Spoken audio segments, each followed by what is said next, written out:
So last week we made this fairy garden, and what is a fairy garden without fairies, right? Any good fairy garden needs some fairies, so let's make some. Let's make this cute little fairy doll. It's made from polymer clay. If you never heard of it, I like to describe it as 3D color. It's like plastic clay, sort of like plasticine that you bake and becomes permanent. It's great to make small little dollhouse furniture, little toys, jewelry and many more things. But today let's make this fairy, and I hope you'll join me. And if you like this video, of course, give our fairies thumbs up and subscribe for more arty fun. Let's get to it.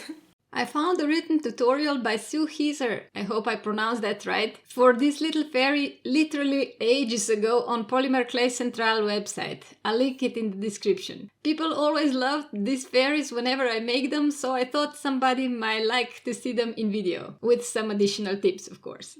Some tips if you've never worked with polymer clay. It's best to work on smooth, non-porous surface like glass or tile. Wipe it off with alcohol because everything sticks to polymer clay. Just trust me on this one. I've tested this too many times. Next trick is to put some hand cream on your hands so that the pigment from the polymer clay won't get into all those little grooves on your skin. It makes it much easier to clean your hands when you're switching colors, especially if you go from dark color to the light one.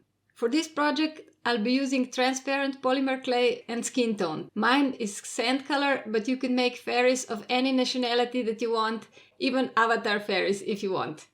You can also use up the canes you made earlier as long as they're in the colors you'd like to see your fairy in. Another tip is to keep the scraps of your polymer clay in a recycled metal container. They always come in handy. And another tip, have a ball of white or translucent clay in that box that you keep just for cleaning your hands, tools and surface when you're working with white or transparent polymer clay. If you want to make a fairy in bold colors or dark colors, you don't need to complicate that much though. Mine are super light and translucent, so I have to take this precaution. I'm showing you some tools useful for sculpting, but honestly, you can do this project with just some kind of craft knife, not from the kitchen. Unbaked polymer clay is not food safe, and a thicker needle, that's it. However, if you have any of these tools, use them. Dotting tools, cone-shaped clay shapers, you might even like cuticle shaper tool from your manicure set, and so on.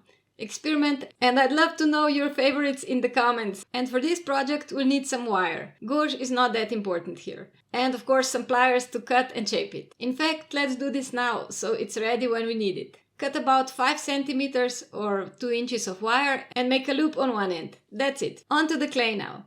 Knead all your little pieces, especially if they were sitting in your drawer for quite a while. Polymer clay shapes better when it's kneaded.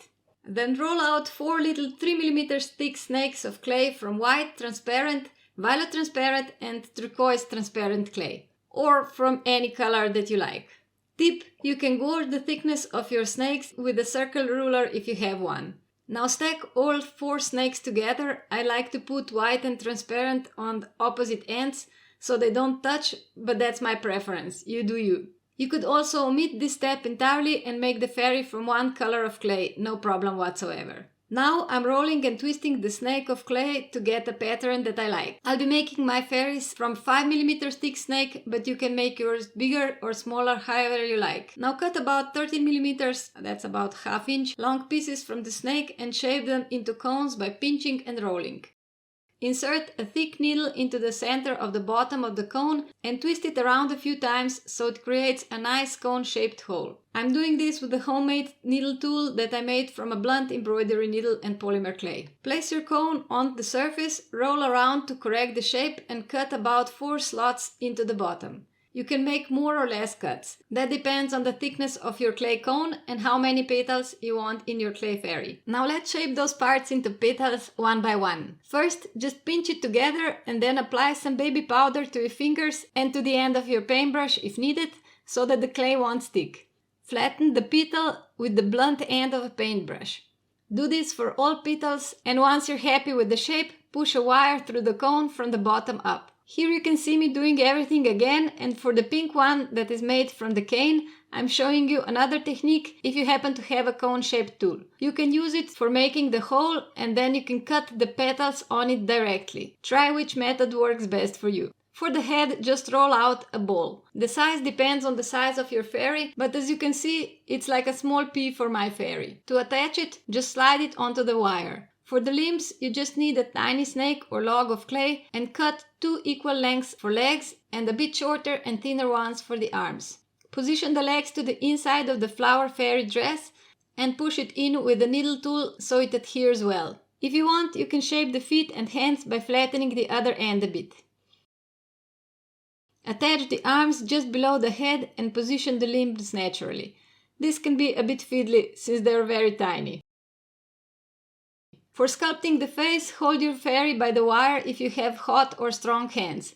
That's why we want the wire to be a bit longer, so you'll be able to hold it once you shape the face. Push the needle tool horizontally to shape the brow bridge. Now make 2 little holes for the eyes. If you're nervous about this, you can also leave the head round and just draw or paint the features later, or even leave them out entirely. Make a teeny tiny ball of clay for the nose and position it between and just below the eyes. Shape the mouth as you want. You can slash them open with scalpel, make a hole for a surprised fairy, or just indicate them with a line of a needle.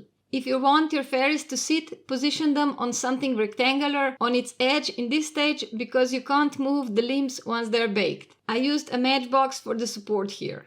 If you want them standing, make a loop on the other end of the wire so you'll be able to hang them from something while baking because these tiny legs won't be able to support the weight of the fairy while baking.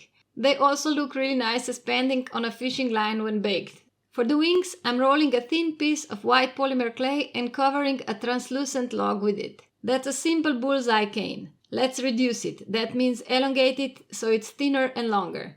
Now cut it in half and then half again and half again so you get 8 more or less equal parts. Stack them together and roll into a cane. When you're happy with the size, pinch it into a teardrop shape. Cut off the distorted ends and cut 4 thin slices for the wings. You can also make wings just from 2 slices, but I like 4. Flatten them slightly and press together, then remove with a thin blade, then shape as desired and position onto something round. In my case, that's an old bamboo toothbrush, but you could also use a cardboard spool or anything that withstands the baking temperatures of clay.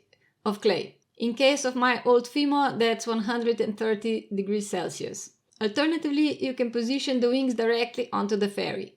The pro of this method is that it adheres to fairy much better, but there's a chance that the wings will get misshapen in the oven. Try both methods and see which one you like better. It's time to bake our fairies. Prop them nicely and check the packaging to see the recommended temperature and time for your clay. While it's baking, let's make some hair. For hair, you'll need some nice wool.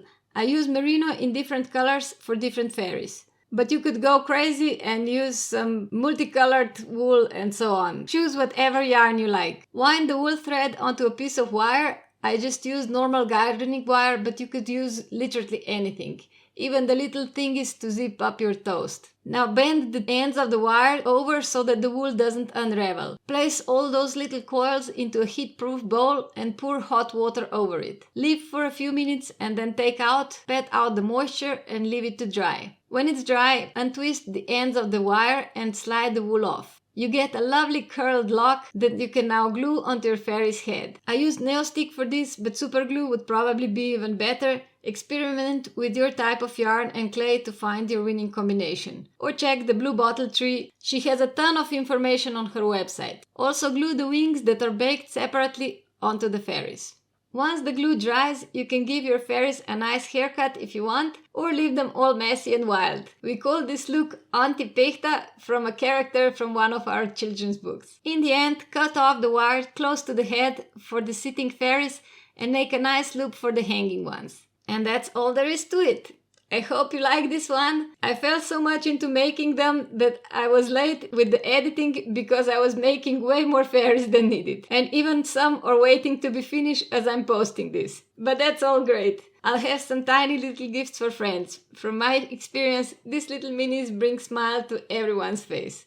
If you don't believe me, make some and try it out for yourself. I hope to see you next week with some more bullet journaling this time. See you. Bye bye.